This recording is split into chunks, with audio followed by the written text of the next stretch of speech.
बिस्मिल्लाहिर्रहमानिर्रहीम। अस्सलामुअलैकुम दोस्तों, आज हम बात करेंगे मनी हाइस्ट के सीज़न 1 के एपिसोड 5 के बारे में। इस एपिसोड की शुरुआत वहीं से होती है जहां से एपिसोड 4 का एंड होता है। हम देखते हैं कि कैसे आर्थुरू को स्नाइपर्स ने गोली मारी थी और वहां से सारी हाइस्ट की टीम और होस्टेजेस उसे वापस रॉयल मिंट के अंदर ले आते हैं और साथ ही अब सभी मिलकर आर्थुरू की जान बचाने की कोशिश करते हैं। इन हालात को देखकर सारी पुलिस की टीम भी पैनिक हो जाती है और हम ये भी देखते हैं कि हाइस्ट की पूरी टीम अब आर्थुरू की जान बचाने की कोशिश में लग जाती है और उसकी सर्जरी करने की कोशिश करती है। वहीं पर इसके फ्लैशबैक में हमें दिखाया जाता है जहां पर प्रोफेसर अपनी पूरी टीम को बता रहा होता है कि अगर किसी को हार्ट इंजरी हो जाए तो तुम्हें उसकी सर्जरी किस तरह करनी है। मगर तभी टोक्यो बताती है कि आर्थुरू को जो गोली लगी है उसके लिए जो हम सर्जरी करने वाले हैं वो उसके लिए काफ़ी नहीं है, इसके लिए हमें प्रिकॉशंस की ज़रूरत पड़ेगी। वहीं दूसरी तरफ रखेल प्रोफेसर को कॉल करती है और उसे कहती है कि हमने जो गोली चलाई है वो एक होस्टेज को लग गई है और इस बात के लिए मैं तुमसे माफ़ी मांगती हूँ, मगर यहाँ पर तुम्हें मेरी हेल्प करनी होगी। हमें उसे जल्द से जल्द हॉस्पिटल लेकर जाना होगा वरना उसकी जान चली जाएगी।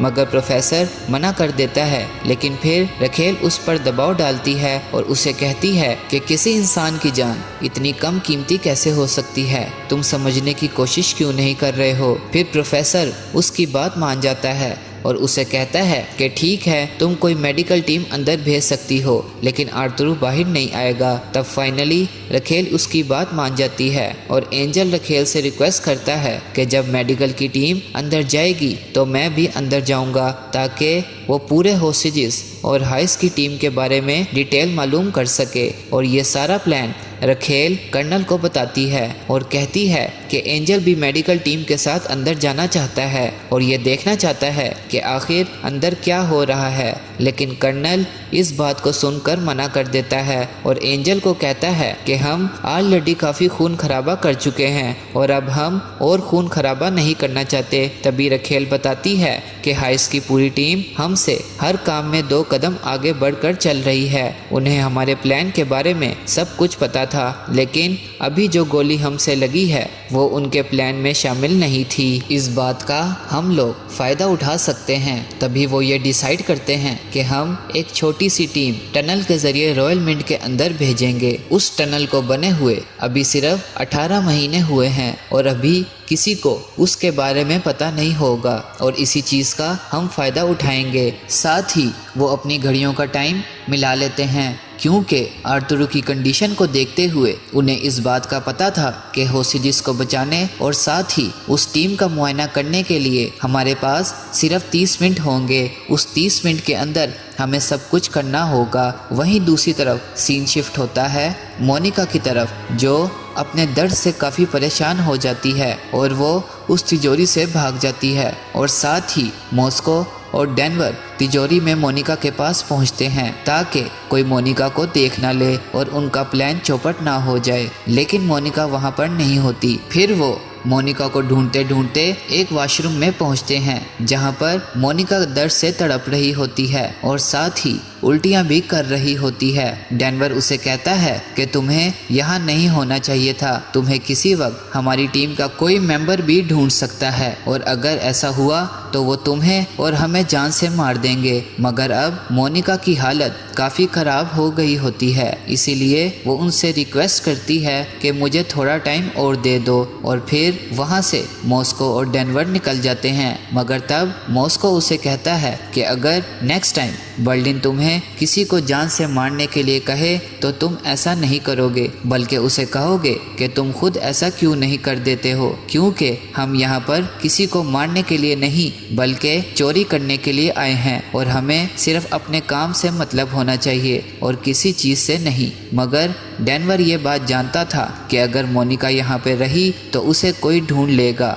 इसीलिए वो उसे उठा कर ले जाता है और किसी और जगह छुपाने की कोशिश करता है। लेकिन तभी वहाँ पर मोनिका उससे क्वेश्चन करती है कि मैंने थोड़ी देर पहले गोली चलने की आवाज़ सुनी थी, क्या सब कुछ ठीक है? तो डेनवर उसे कहता है कि पुलिस वालों ने एक हॉस्टेज पर गोली चलाई है। फिर मोनिका उससे पूछती है कि उन्होंने गोली किस पर चलाई है, लेकिन डेनवर उसे नाम नहीं बताता, पर मॉस्को उसे नाम बता देता है कि गोली आर्थुरू को लगी थी। इस बात को सुनकर मोनिका काफ़ी ज़ोर ज़ोर से रोती है, लेकिन डेनवर उसे चुप करवाता है और कहता है कि गोली उसे लगी ज़रूर है, लेकिन वो मरा नहीं है। हम सब उसकी जान बचाने की कोशिश कर रहे हैं और साथ ही एक मेडिकल टीम भी अंदर आने वाली है जो उसकी जान बचाएगी, इसीलिए तुम टेंशन ना लो। लेकिन तभी मोनिका डेनवर को कहती है कि तुम आर्थुरू को जाके बता दो कि मैं ज़िंदा हूँ, क्योंकि उसे पता है कि एक गोली और जो थोड़ी देर पहले चली थी वो मुझ पर चली थी और इसी बात का कसूरवार वो अपने आप को कह रहा होगा। तुम प्लीज़ उसे जाके बता देना कि मैं जिंदा हूँ। वो ऐसा इसलिए कह रही थी कि उसके पेट में आर्थुरू का बच्चा है। जब मॉस्को को पता लगता है कि मोनिका प्रेग्नेंट है तो वो उसके जख्म को और गौर से देखता है और उसे पता लगता है कि गोली अभी मोनिका के पैर में ही है। तब वो डेनवर को कहता है कि जल्दी से जाओ, कटर लेके आओ, मुझे अभी के अभी उसकी गोली निकालनी है। और वहीं दूसरी तरफ आर्थुरू अपनी बीवी लौरा से बात कर रहा होता है और लौरा फ़ोन पर बहुत ज़्यादा रो रही होती है। वो कहती है कि तुम्हें क्या हुआ है? तभी आर्थुरू उसे कहता है कि वो बिल्कुल ठीक है, उसे कुछ नहीं हुआ और साथ में वो अपने प्यार का इजहार भी करता है और उसे लगता है कि वो मरने वाला है। वो अपनी बीवी से कहता है कि वो उससे बहुत ज़्यादा प्यार करता है और वो उसके लिए वो सब कुछ कर सकता है जो उसकी बीवी को पसंद है, लेकिन वो गलती से लौरा की जगह मोनिका का नाम ले लेता है, जिसकी वजह से लौरा बहुत ज़्यादा दुखी हो जाती है। तभी हमें दिखाया जाता है कि मेडिकल की टीम रॉयल मिंट में पहुंच जाती है इन सभी के लिए गेट खोलने के लिए। वहां पर नैरोबी, रियो, टोक्यो और साथ में कुछ हॉस्टेजेस भी होते हैं जो उन्हें अंदर लाते हैं। ये सब कुछ प्रोफेसर देख रहा होता है और तभी प्रोफेसर देखता है कि एंजल भी टीम के साथ आया है और उसे देखकर प्रोफेसर और ज़्यादा खुश हो जाता है क्योंकि